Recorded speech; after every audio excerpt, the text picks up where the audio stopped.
Hello, everyone. Good morning, afternoon, or evening from whatever time zone you may be joining us in from today. My name is Rebecca Cronin, and I'm one of the customer success managers here with the Altair data analytics team. Now, some of you might recognize my voice from either participating in our complimentary onboarding sessions or perhaps seeing my name within the user community. The customer success team, we're here as another point of contact for you to reach out at any time with any questions, concerns you may have regarding Altair solutions.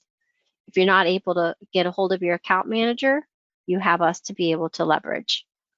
We could also assist you in receiving access to our user community and to other various resources that Altair has to offer. So if you're having trouble, again, don't hesitate to reach out to us. And that could be the email at kw-csm@altair.com. So a little bit of housekeeping. In the control panel there, you should see a handout section. That's a copy of today's PowerPoint that you could go ahead and leverage to download as a reference. It also has a list of those resources, especially, like I said, that customer success email that you can leverage. Again, we're excited that you're joining us here today for our Altair Data Analytics Ask the Expert segment. Our session today is going to be covering sending notifications behavior on error within Monarch server. Now, some of you might not have Monarch server, or as we would call it, Automator. Don't worry. Again, the topic for today, we'll start with that, but please feel free to throw out any questions you might have around Monarch itself, the desktop client, again, as well as Monarch server. So you should also see in that control panel a question section. So that's where you could freely type in your question. Now, if it's something that you want us to address offline and private, please add that comment so we're not sharing the question out publicly. So at this point, I'd like to introduce you to our expert, Steve Caiels. He's been within technical roles for over 35 plus years, 30 of that being within the Altair organization. You may have worked with him directly with some professional service engagements, or perhaps seen him answer some of your questions within the user community. Now, before we get started, need to find this link. I know we've done poll questions within the application, but we're trying something new. So let me grab it. If you take a look in your chat, I believe I've added that link there. If you can click on that form to fill out that questionnaire for us, it's so we could discuss what the next topic will be. And in fact, I'll retype in that link in the chat. And I want to say our choices happen to be, I will put up here if you could see my screen, is would you like to cover report redaction? Would you like to review projects in classic mode? Would you like to see what the new DPS, the Data Prep Studio features are within the 2021? Would you like an overview of Excel trapping? Or would you like an a different topic? And when you hit other, I believe it's going to prompt you to enter in that information of what the other topic you would like to cover. So if you can all please take some time right now to fill this out. I know last time we end up losing folks at the end, and so we really want to, we value your opinion and like to try to hit the topics that you would want to address and cover. Get back to that PowerPoint. And at this time, you know what? While those, you could still go ahead and continue to answer. Let me make the presenter. And I believe we had a pre-registered question I think he's going to cover first, and then we're going to go right into that topic.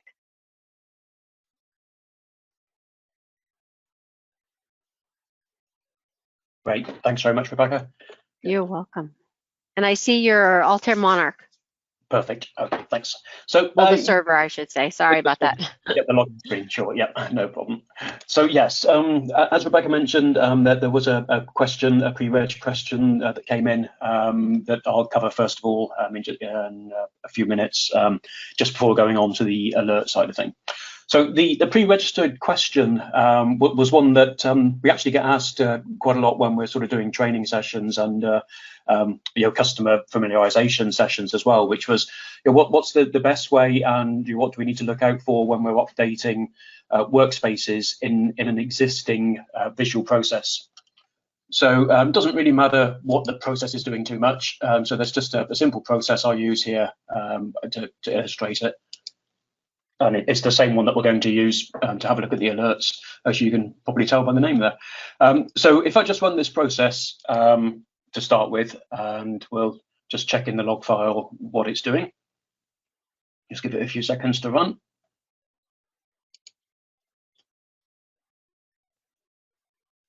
And if we look at the log file here, we can see it's, sorry, that's the wrong one, the exports. We can see it's exporting some files, these class fab and class jan files in the output folder. So as you can probably tell, I'm based in the UK, so this is the local time in the UK, so these have just been created. And if we take a quick look at these files, we can see it's a very straightforward CSV file, customer media description and amount. So let's say we've developed the visual process and then we've realized that there's a small change that we want to make, maybe swapping columns around or changing the format of a column. How do we go back and sort of make those changes and make sure that we're not undoing any of the work that we've already done? So that was the question, basically. So what we have in this visual process is a workspace, and that workspace happens to be this music distribution workspace. But the first thing I wanted to point out is, remember, with the visual process, we can't actually use this workspace. We're not using the workspace that's located on our file system. The workspace in use is going to be the one in the server library. So if you do have a sort of a backup or a working copy of your workspaces, just remember that these could have got out of sync. So typically I try not to use one that's on the file system, because you can't guarantee that that's the same one that's in use in the visual process. So I'm just going to delete this one. And the safest way to do it is to come back into your visual process, click on the workspace button, and then we can see here it's using the workspace path. We can see it's a server library object. Maybe the more useful bit here is the workspace name. You can see it's called music distribution. So now we know which workspace we want. We can come back into our server library. Into workspaces. And now we can find, using the name or using the ID if you prefer, we can find the correct workspace to use. And these names, of course, are unique. So going into the music distribution, the one that we know our visual process is actively using, we can now download this music distribution workspace and create a brand new copy of it that we know is going to be the valid workspace. So it just downloads into the default Internet Explorer download folder. So you see it's gone into downloads. So I'll copy it, cut it from downloads and put it into a working folder. Now we have a local copy of this workspace. We can open it up in the normal way just by double clicking. It'll open up into Data Prep Studio. And quite often the path that we've got, that might not be valid on the version of Data Prep Studio that you're dealing with. So just be prepared that you might have this find missing files. So you can see it's looking for this path here, which doesn't exist on this server. So I'll just browse to a copy of that file.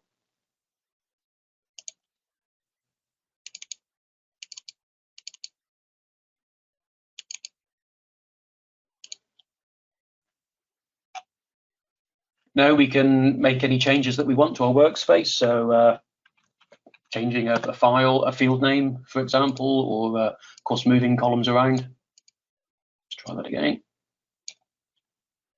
Maybe changing the format of the numeric. If we want maybe a trailing minus, we can do that by applying a custom format. So right click, format.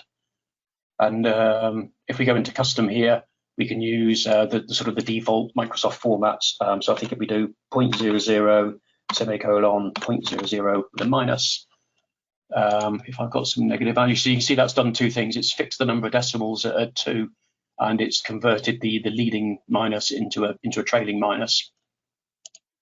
So once we've made all the changes that we want, we can then just save that workspace. Now this, of course, is saving it back to the local copy on the hard drive here. It's not going to be updating the one in the server library. So the final part of the journey is to come back into our workspace here.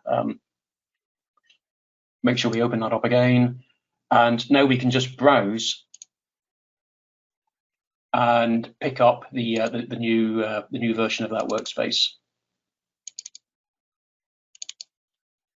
and just give it a second or two to load that in. Make sure there's no errors and save it. We get a chance to replace the paths if we want to, but because that was a valid path, it skipped past it. But typically that gets overridden in the workspace anyway, in the visual process anyway. So what we'll now see is if we go into the revisions, we can see we've got the original version is the one I downloaded, and then we've got a new revision here is the one that's just been uploaded. So the other way around, obviously the one at the top is the one that's just been uploaded, the revision number 1. And we can restore old versions and all those sorts of things if we want to, but you can see there is version control in there. So that's now using the new workspace. So all we need to do now is to go into Automator, find our process.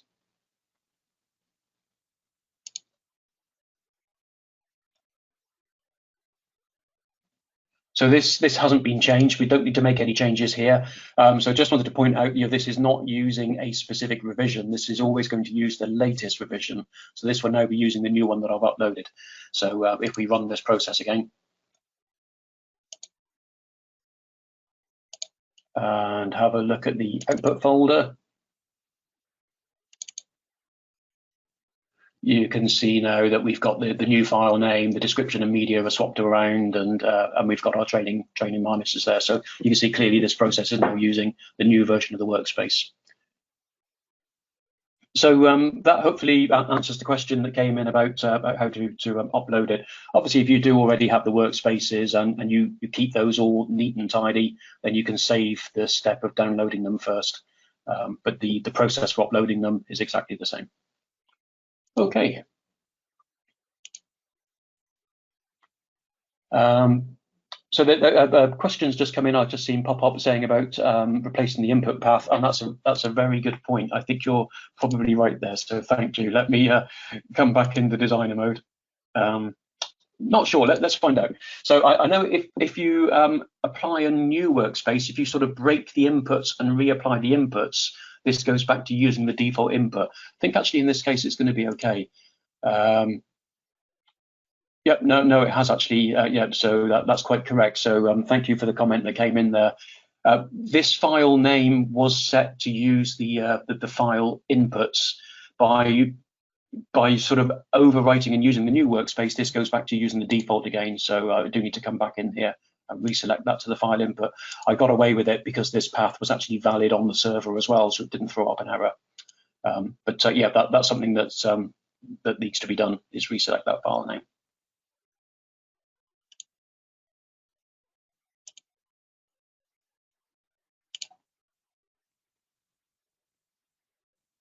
And that actually explains why, in the back of my mind, I thought it was a bit strange that I'd only overwritten one of the output files rather than all 3 output files. But I thought maybe the input file was missing. But I don't know if you noticed when I ran it first time, it was only the class Jan that had got updated because it wasn't using the wildcards on the input. So no, you can see all 3 of them have been updated with the new format.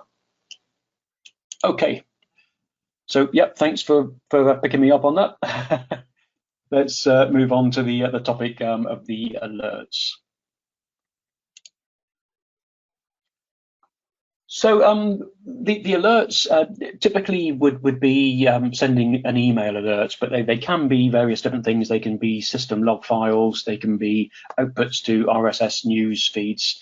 But if you want to use email, the first thing you need to check is that Automator knows about your email server. So before using email alerts, you would need to come into system settings, system preferences, application settings. And here you would need to put in your SMTP server, whether you need to use a password and a username. That obviously would depend on your IT infrastructure. But basically, you would set this up to use your SMTP server, and then you can test the email, make sure everything's connected. I'm just using a virtual machine here. I'm not on the Altair domain for the purposes of this demonstration, so I'm not able to connect to the SMTP server. So I'll just use log files instead of sending emails, and we obviously then don't have to wait for the SMTP server to catch up. But just to mention, if you are sending emails, make sure this is set up first and make sure that the test email is able to connect and send the test email. So back into the process, there's a couple of different sort of situations that we might want to raise and alert and get notified that something's going on. So I'll just work through the sort of the three more common situations, I guess. The first one might be for a verification failure. So this isn't necessarily an error, but it's probably one of the more sort of common situations where we would want to incorporate an alert. So what we have in the input folder here are three input files. What we're expecting it to look like is our sort of standard music distribution files that we use for a lot of the training sessions. And what we also have in this folder is a bad file, just simulating something that's got corrupted, or maybe the wrong file has been processed and put into the input folder. So clearly this bad March PRN is not going to get passed as we expect, and our verification is going to fail on that one. So if we run the process to start with against those three files,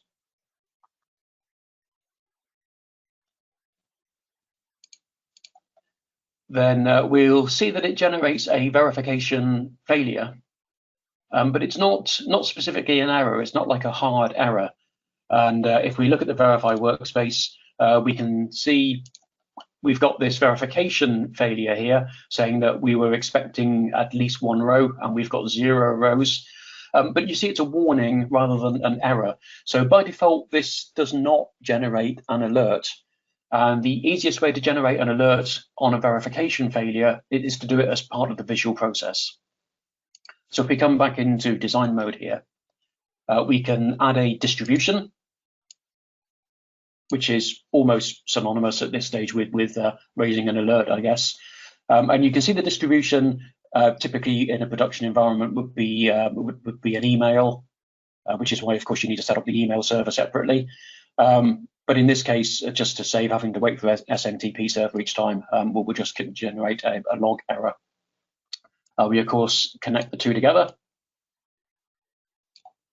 And we'll make it a warning so it stands up and give it a custom code.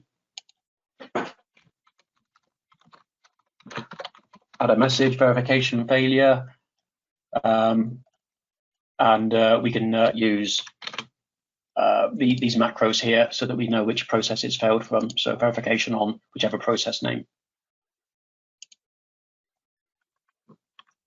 And I'm just going to clean the log file down so that we can see what's going on. And now when we run this,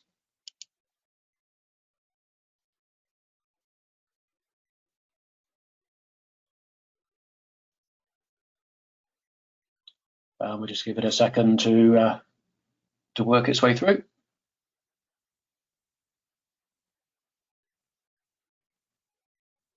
Okay, so we can see now in the log file, the distribution has created the event ID. And if we look at the Windows event viewer, of course, because we're not using email in this situation, and refresh it, we can see this warning.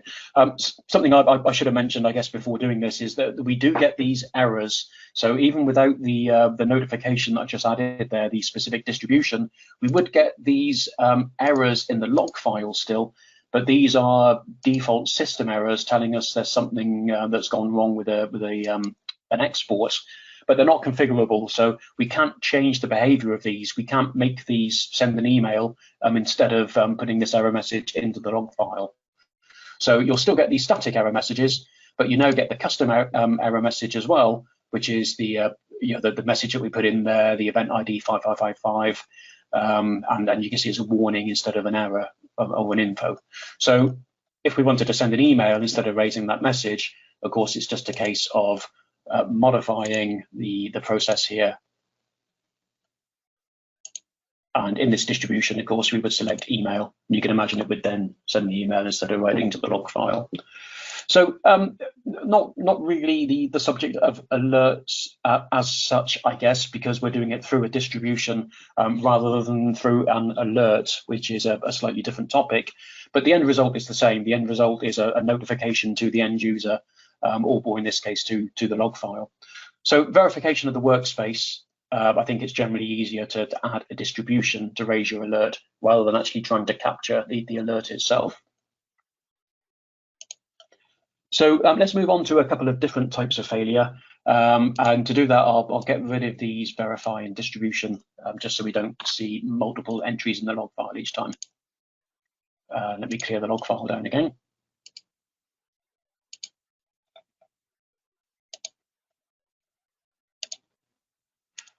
So I guess the two most common situations where you might want to alert someone if something's gone wrong are either missing input files or input files that are unavailable for some reason. Maybe they're locked, or it's an FTP download and the FTP server is not available, or all these sorts of situations. What we have here is a file input that's just looking for start.prn in the input folder. So let's make those files unavailable just by deleting them here in this case. And of course, if I run the process now, it's going to fail because there are no inputs. But again, notice this is a warning, not actually a process failure. So if it's a failure as such, it'll be in red. If it's a warning, it'll be in the orange instead. So this, once again, if I refresh this here, in fact, I think in this case, yeah, we don't get any error messages here at all because it's not that it's tried to export something and failed because there's no rows or anything like that. It's just had no work to do. So in this case, there isn't even a default built-in error failure generated. So the easiest way to do this, we could, I guess, trap this within the visual process itself. But again, because it's not an error, it probably would require a script to actually work out that the input folder is empty before the process was run. So an easier way to do it in this case is to use the alerts section. And the alerts is the little bell icon that we have up here. And we can add an alert. And there are sort of three main categories of built-in alerts, and we can create custom alerts as well. But looking at the built-in alerts to start with, we have a process failed. Well, in this case, the process hasn't failed. We saw it was a warning and not a failure. So it's not going to trigger the process failed alert at this stage, but it is going to process the no input to exporter alert. So we select the no input to exporter. And again, we can send an email or send a log file. So let's try a new message here. Process failed, and again we can use the macros here to put in the process name or the date and timestamp.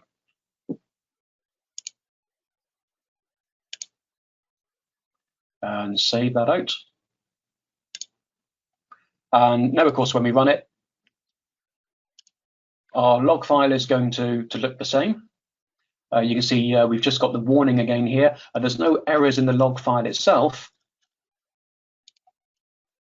But if we look at the Windows event viewer now, we can see that this event has been triggered. So there's our custom event with our custom message. So the custom message is at the beginning there. You can see up before the semicolon. That's the custom message. And then all the rest of it gets added by default just to sort of tell you which alert's been fired and a little bit of descriptive text about it. So that's the default alert if an input is missing.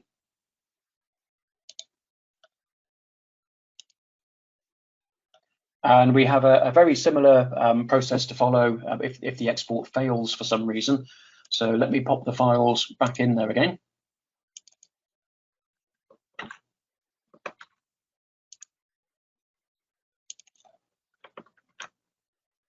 So no, we can run it and it's not going to fail. So if we generate a failure on the export this time, and the easiest way to do that in this environment. So of course this could be maybe exporting to a file share that's no longer available. So in this case, I'll export to a database source using a predefined database source. Doesn't matter which one we use here, and then just mess up the password. So that if we test the connection string here, you can see the login has failed because I've changed the password here. Still need to give it a table name. So now again, if we run this process,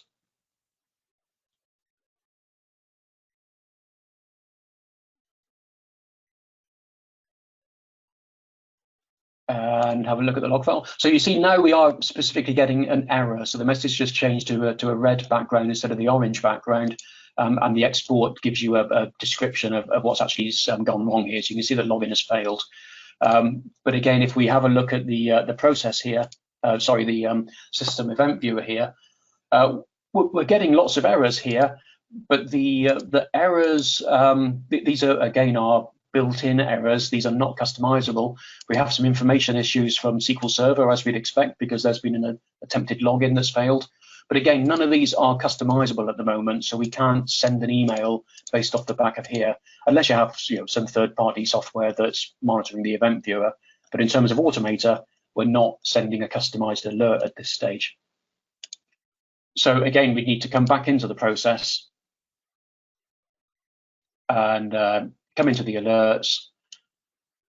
And this time we would need to use the alert process failed. So we have this element failed as well, which I'll come on to in a moment. But so we could in theory use this one, but we have a generic alert process failed. And again, we can just put in our message and give it an event level and an event ID.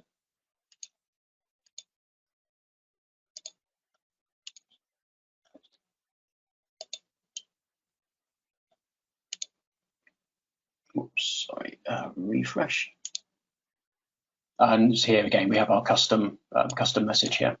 So it works in a very similar way, but the distinction there is one was the no inputs for the exporter, and the other one was a generic process failure. So anything now that causes the process to hard fail, any red message that we get in that event log is going to trigger this this custom alert.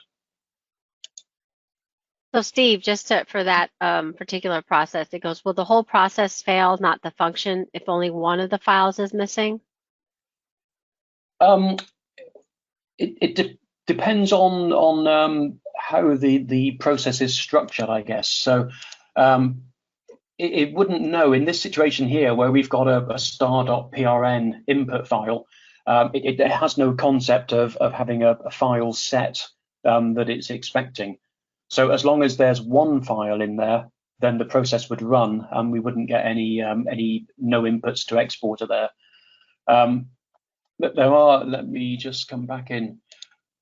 There are some file input checks, but they can only be applied to classic models. So in the classic section here, we can use this check input or check file to specifically look for a set of files if we want to.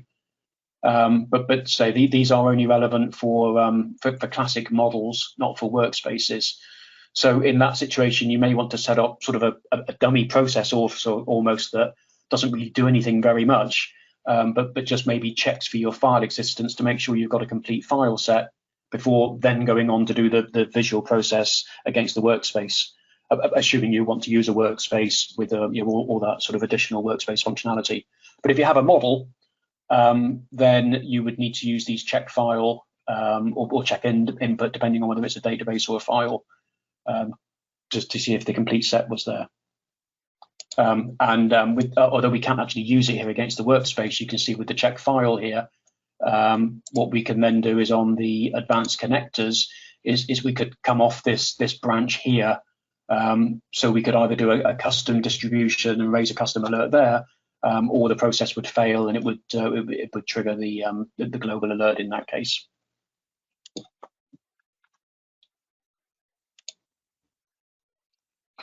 Okay, so on the export there, we've now got the custom failure, the custom warning that we've got on the export failure.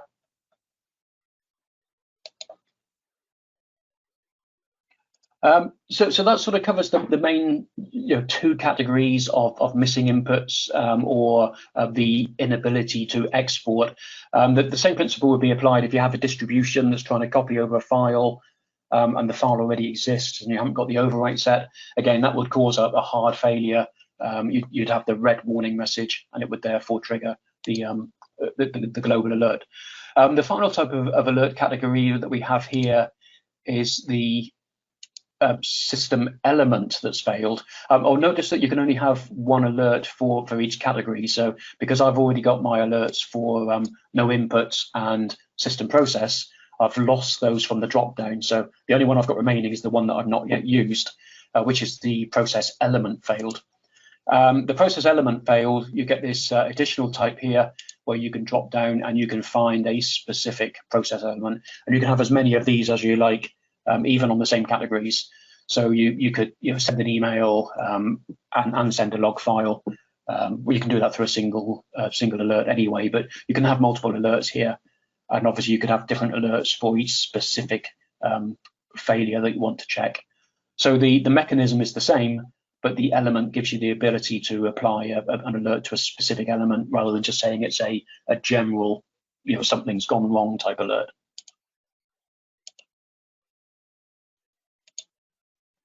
I guess the final type of alert that I wanted to cover was a failure caused by scripting. So if we have a script here,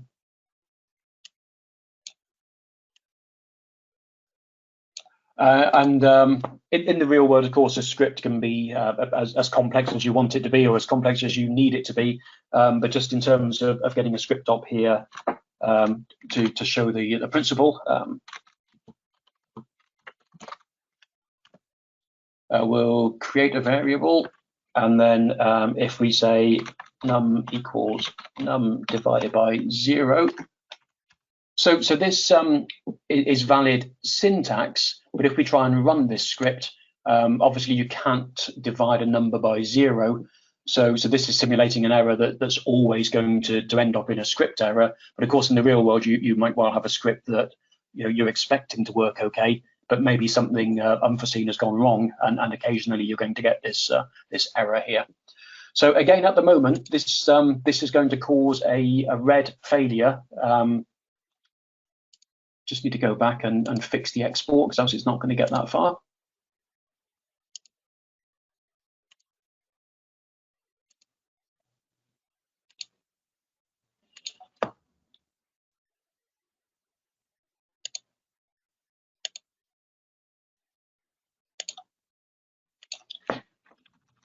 Actually, we'll use the macro to create a file for each input. So again, we can run this. It's going to do the export okay, hopefully, if I type that incorrectly. But of course, the script is going to fail.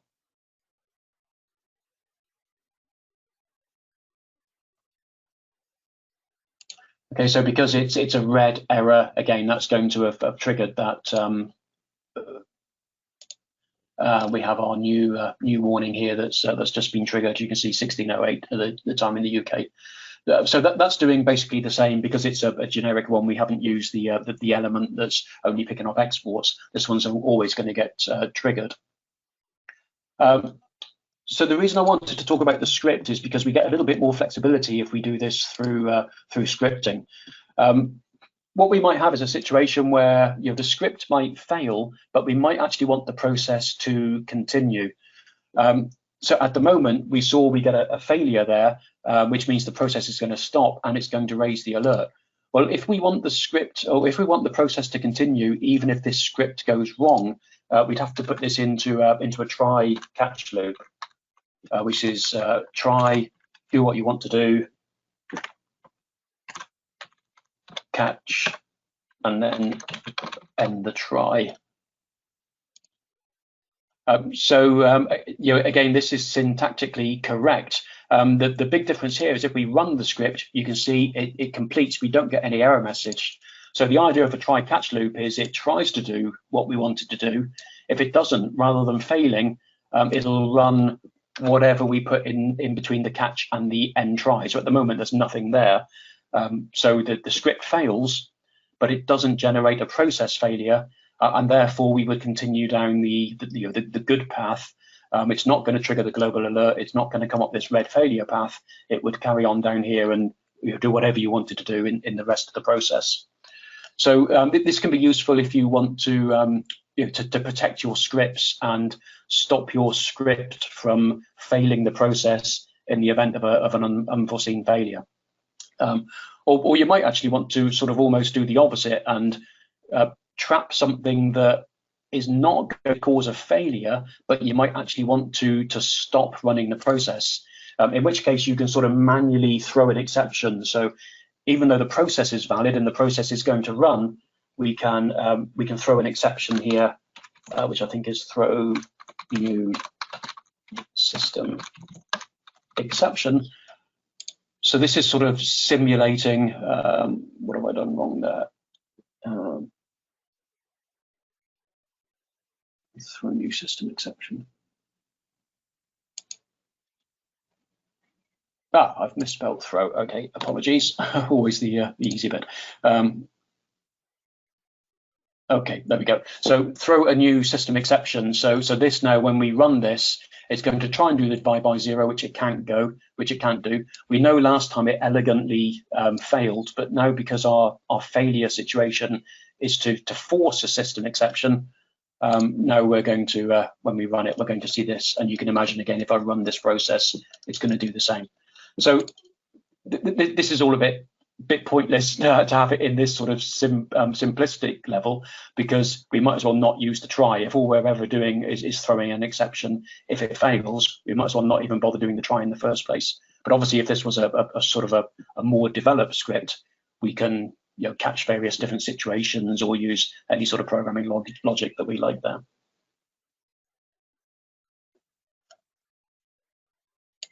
Okay, so the way we have it at the moment is we're going to run it. It's going to throw that exception, which of course is going to raise the alert.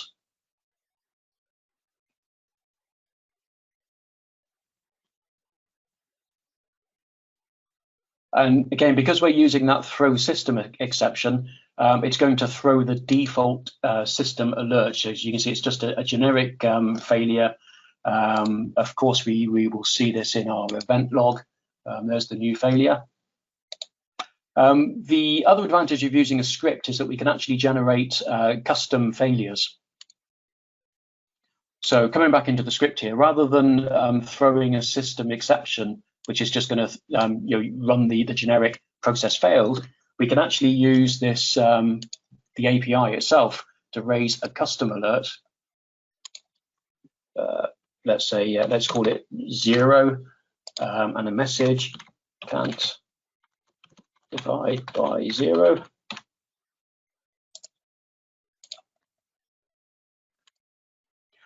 So now you see it's going to run, and it's going to create this this sort of custom alert here. So we're back to the situation now where the script is running successfully. We haven't thrown a system exception, so we've not got any red errors here. So it's not going to trigger our global event, but it is going to trigger this event called 0, which doesn't actually exist at the moment. So it's going to raise an alert called 0, but the 0 alert is not defined yet. So if you're using this scripted method, the other thing you need to do is to come back into your alerts and create a new alert. And rather than using this drop down and selecting one of the predefined ones, you just use the name here, whatever you used as your name in the process. So can't divide by 0. And again, we can just put our custom.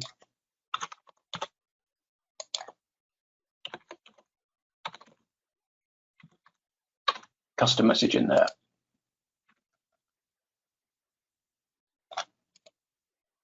I'm rendering it. Whoops. Oh, that's okay. Log, save.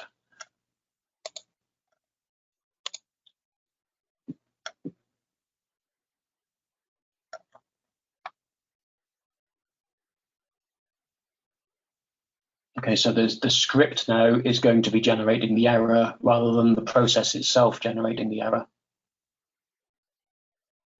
So the process is running successfully, but the script, you can see, has created the zero alert. The zero alert in turn is defined here, which should be creating our custom, I think I mistyped the number, but 1, 2, 4, 5, the custom event ID there, and my misspelt message. So you can see there you've got a lot of control, particularly if you're using the scripting over what you want to do with the alerting. And the final thing I wanted to mention on this was the ability to use global alerts. So everything we've seen so far is defined within this process. So all of these alerts here will only get triggered if this particular process fails. So of course, if you're trying to do something more generic, that's not very convenient because you have to put this into every single script the way we have it at the moment. So you also have on the root here within the visual processes itself, you have this alert section, and you have exactly the same functionality here, except these are global alerts. So these will be applied to every process. So you get the same drop downs. You can create the custom alerts here. So we could have a 0, 1 defined here globally, and you know, the actions are exactly the same. So if you wanted to apply to every process, you would put it in the global alerts. If you wanted to be on a specific process, of course, you define it on the process itself. And there's one final setting here. If we go into system settings, system preferences, automator, general settings, you can see there's a tick box here. By default, this is not ticked. So if you come into general settings, you may, and you want to use these global alerts, you may want to come in and allow the ignore global alerts. And what that does is gives you the ability in the process itself. So you imagine if we've now got a global alert that's going to apply to every process. If you have a specific process where you don't want those alerts to apply, you can come into the process level alerts and define your own alert here, and tell it that you want to ignore the global version of it. So you could have both of them if you wanted to, or obviously if you tick that, you will only have the local version of it. Okay, so that's what I wanted to cover in terms of the alerts. So I'm just going to review the questions a second, see if there's any new questions. Don't believe there's any new questions. So Rebecca, shall I go on and talk about that question we had last 2 weeks ago about adding the end of file marker, the row of 5s? Sure, we could do that. Yeah. Okay, so if you have any other questions there, please pop them into the panel, and I'll jump on to those. But I don't see anything just at the moment. So we had a question relating to a follow-on to the fixed width. I think it was where Mo was demonstrating a fixed width export, and it was relating to how you could add a sort of an end of file marker onto the end of a file.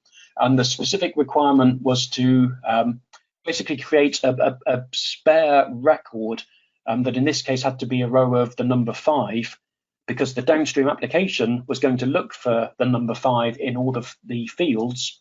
And if it saw that, it was going to know that it had come to the end of its data set.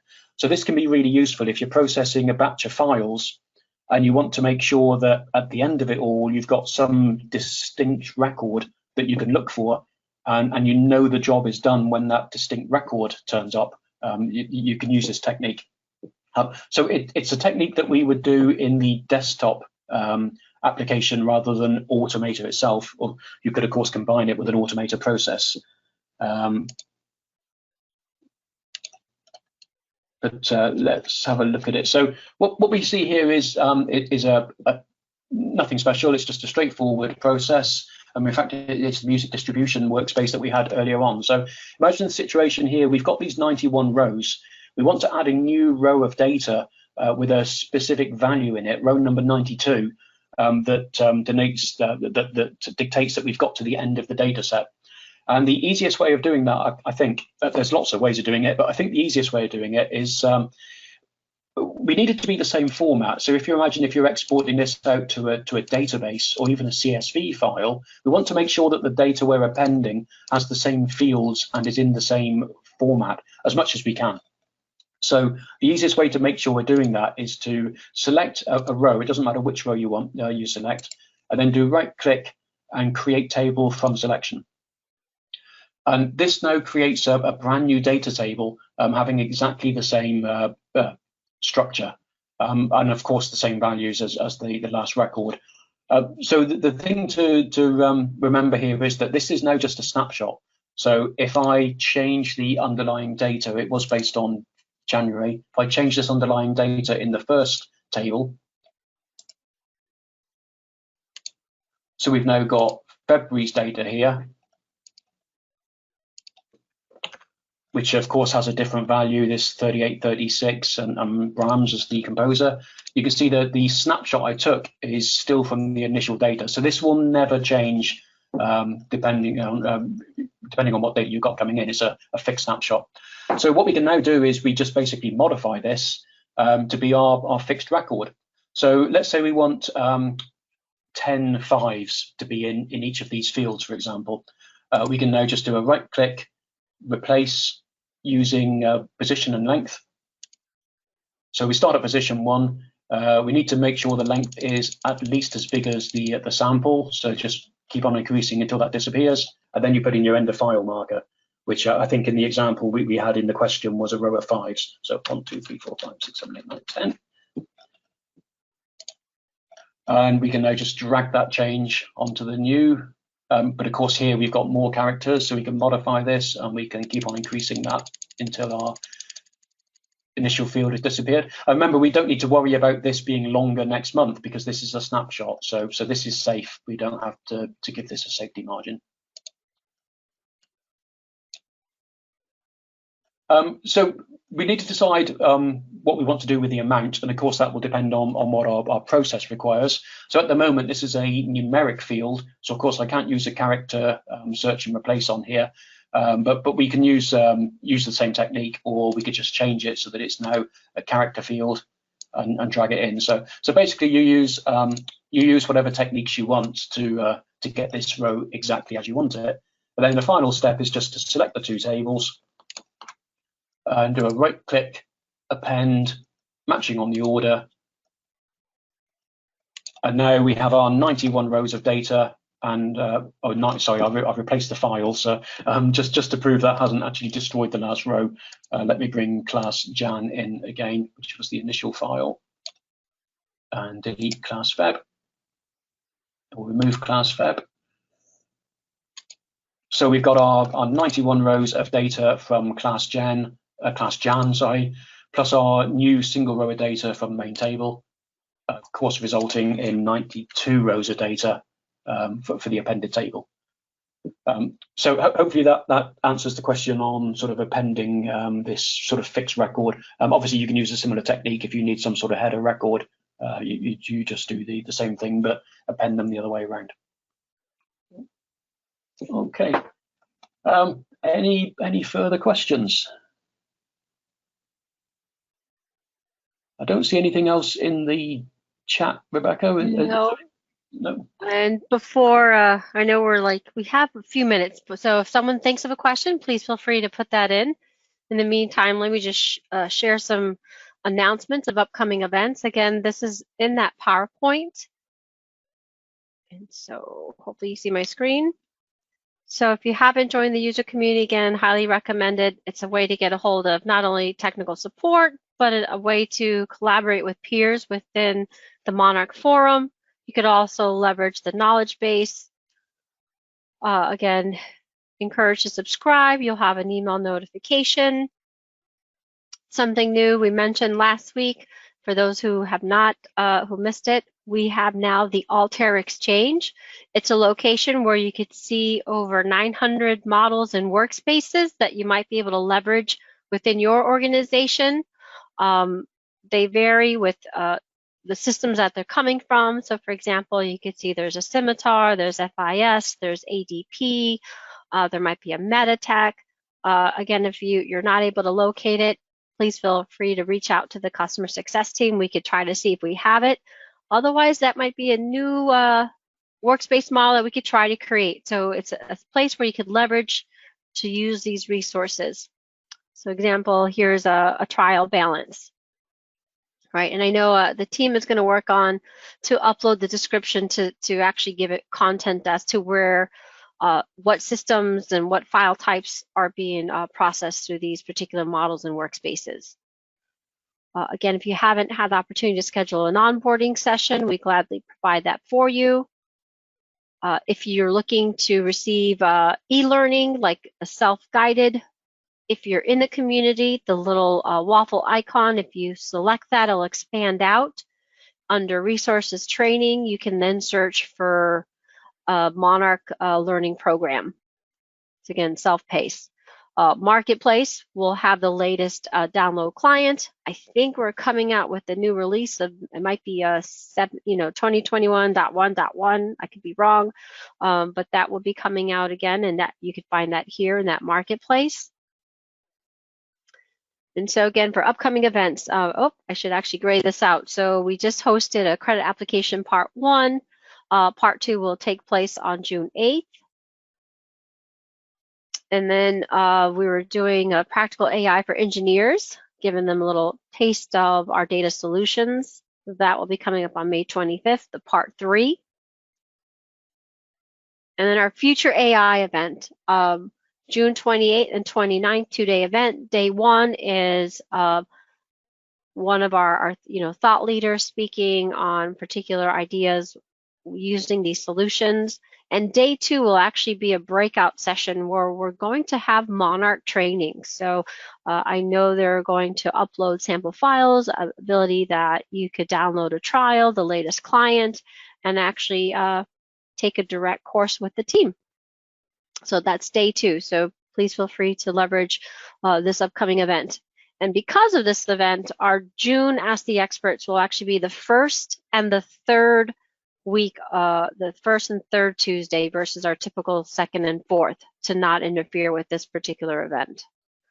I know G2 Crowd, we have this survey. In fact, what we'll do is in our follow-up, we have a different offering. So this I know will donate to World Central Kitchen, but if you're looking to have a Starbucks coffee, in our thank you email, we'll send you that link. If you complete it, you'll get it, like I said, I believe it's a $20 Starbucks gift card for doing a G2 Crowd review for us.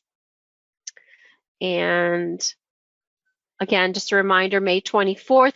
So the topics were almost like it's like a 3-way tie. So I'm going to have to work with Steve. We'll have to figure out. But we had additional automator review, overall, or an overview of Excel trapping. And then we had some DPS 2021 features. So let me get with Steve and we'll determine what we can cover. We'll upload that registration page to let you know what we'll be able to review within that time frame. But again, it was kind of like a 3-way tie. So again, everyone, thank you so much for taking time to be with us today. We'll try to get this recording up into that knowledge base webinar section. If you haven't been there, again, it's in the community.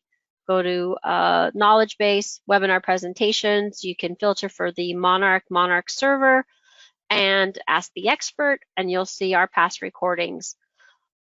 So again, the last week was floating traps. So if that's something that you struggle with, please feel free to leverage that recording there, as well as other topics that we've covered in the past. So again, thank you, Steve, so much for your time today. Everyone, again, for joining us.